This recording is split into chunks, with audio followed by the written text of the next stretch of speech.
Hey everyone, welcome to the YouTube channel. If you are new, consider liking this video. It'll help push up the algorithm so we can reach a broader audience. And subscribe to this channel. It'll further up the algorithm as well. In this segment, we're going to be talking about, is it better to live together before you are married? What are some of the reasonings of why we shouldn't actually live together? And if you stay to the end of this, I'm also going to be doing a reaction video in regards to was it necessary for Jesus to die on the cross? Because I recently saw a video about someone had posted about it's not necessary for Jesus to have died on the cross for us to be forgiven. So I want to show you that. So if you stay to the end, but we're going to be talking about is it beneficial? Is it better? Is it better to live together before you are married? And I'm going to start off with this point number one. God's plan is better for you. God's plan is actually better. Sometimes people will like settle for what's more convenient. Sometimes we can settle for conveniency. Sometimes we can settle because you want to try maybe before you buy. You want to try out the product before you buy it. But I want to tell you that God's plan is actually better for you all. God's plan is better. I'm going to go to a passage real quick in 1 Corinthians chapter, and I want to reconcile a couple things. 1 Corinthians chapter 6. I want to reconcile 1 Corinthians chapter 6 and Romans chapter 12.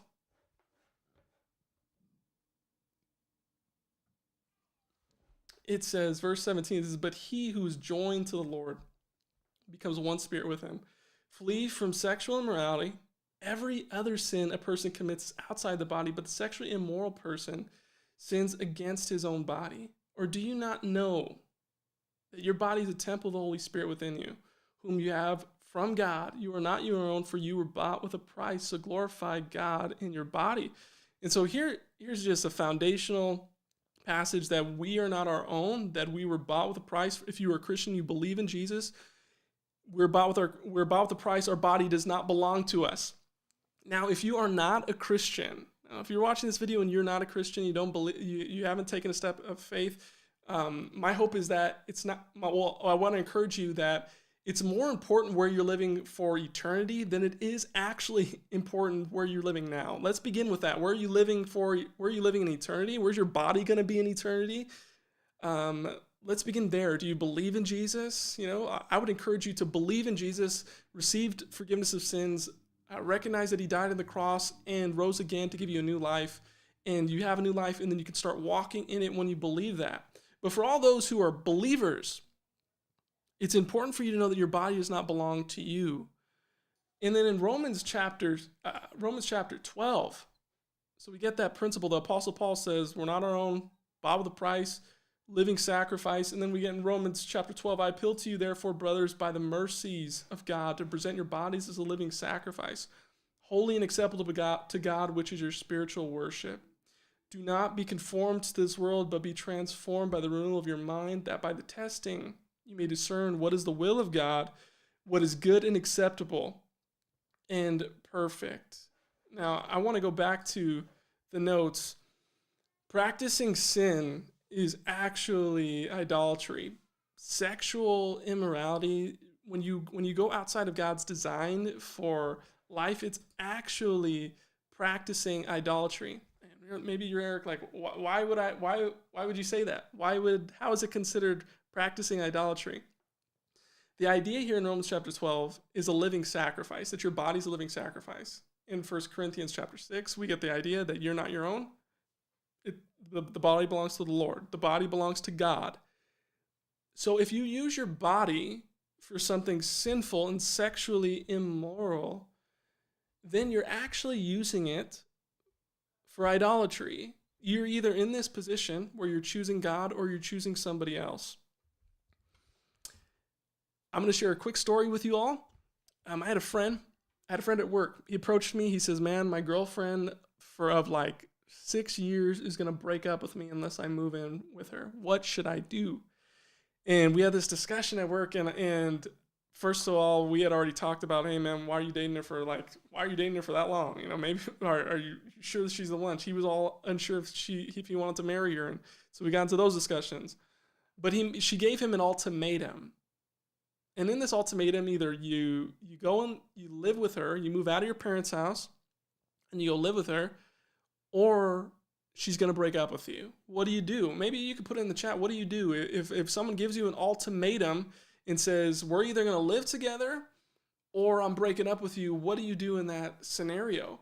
My advice to my friend was break up with her. Just break up with her. It's not even worth it, because in this, she's asking you to make a decision. She's asking you, is Jesus Lord or am I Lord? Is Jesus your God or am I your God? And then the answer that he said, all right, thank you, Eric. I appreciate what you had shared with me. I appreciate your advice.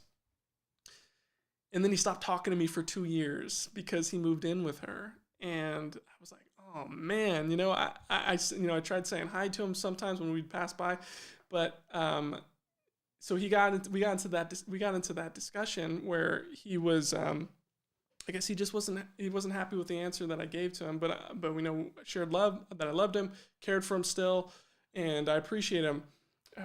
Let me go back to the notes. Number 3, it endangers the relationship. What does that mean? It really means that sometimes if you break up with somebody and you've been living together, it can often feel like a divorce. Like, what if you have kids together? You've been living together and then you get into this problem where there has never been an actual permanent commitment because you were actually just trying out the car, and then you're kind of just stuck because now you got kids, but now you don't want to be with this person. So if you break up, now it actually feels like a divorce because you were never married in the first place. And if you're in this situation, I would just encourage you, why not get married? Why don't you just be married if you're going to live as if you are married? But if you do actually live together before you are married, it's statistically proven that the odds are actually not in your favor to have a lasting marriage and lasting healthy marriage. So it's actually better to do it the way that Jesus wants. Furthermore, why not cohabitate? Why not cohabitation? Because Jesus is a better way. And so sometimes when someone asks me this question about why shouldn't I have sex before marriage, why should I not live together before our marriage, and I usually answer it with these answers: Jesus in covenant. Jesus in covenant. I'm going to go to Matthew chapter 26. Matthew chapter 26, it says, "For this is my blood of the covenant, which is poured out for the many of the forgiveness of sins." This is my blood of the covenant. So Jesus sheds his blood.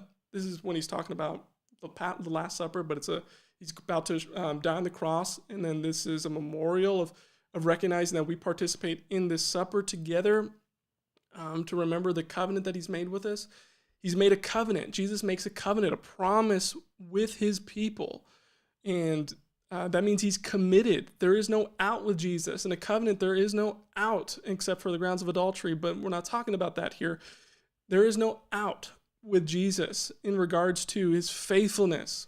It's the intentions of, this is a lifelong promise, but simply getting engaged or simply dating and then moving in together without the intentions of marrying, just trying to see if this is right for you, it's not covenant. That's contractual. It's, let me see if I like living with you or I'll just move out.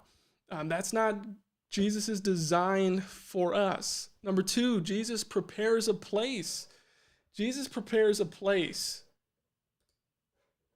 John 14:3 says, "If I go and prepare a place for you, I will come again and I will take you to myself, that where I am, you may be also." 1, Jesus makes a covenant. 2, he goes and prepares a place for his people. He goes and prepares a place for his bride. So why we shouldn't cohabitate? Because Jesus goes to prepare a place. So the man who is interested in marrying a woman should go and prepare a place for her to live. Because Jesus is the example of leadership. Jesus is the example of how it should be done. So go and prepare a place. That's what Jesus does. Furthermore, Jesus is waiting. Jesus is waiting to consummate, to be together with his bride, the church. There's a time in which there will be a wedding feast where Jesus will be united with his people and we will be united together with Jesus. But there's a set time for that. And so we don't cohabitate because Jesus' way is actually to wait. Jesus' way is better. Jesus' way is better. And if you're getting value from this video, I want you to go ahead and put the like button and subscribe to the channel. In just a few moments, I'm actually going to switch to a reaction video where someone just said that Jesus didn't need to die on the cross to be forgiven. So just stay tuned, and I'm going to go over that in just a few moments.